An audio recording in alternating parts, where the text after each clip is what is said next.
भिगवण अपहरण प्रकरणामध्ये मोठा ट्विस्ट। डोळ्यामध्ये मिरचीपूड टाकून अपहरणाचा बनाव खोटा असल्याचा मुलीचा दावा। मुलासोबत स्वमर्जीने गेल्याचा तरुणीचा पोलिसात प्रतिज्ञापत्र।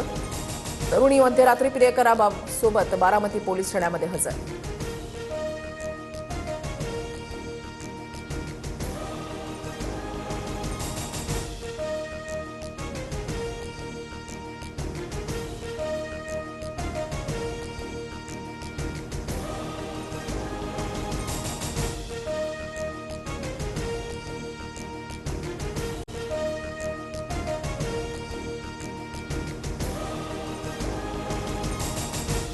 गोकुळचं दूध पुन्हा 2 रुपयांनी महागणार। आजच्या संचालक मंडळाच्या बैठकीमध्ये शिक्कामोर्तब होणार। ग्राहकांना आता 70 रुपये लिटर दूध मिळणार।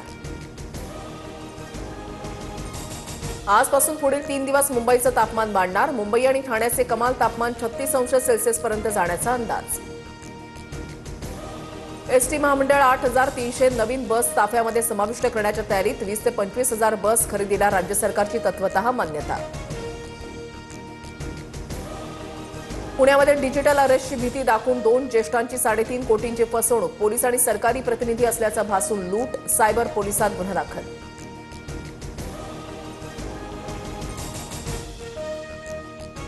भारत बांगलादेश संबंधांना नवी गती मिळणार। तारिक रहमान यांच्या शपथविधीनंतर व्हिसा सेवा पूर्णपणे सुरू करण्याची सरकारची तयारी।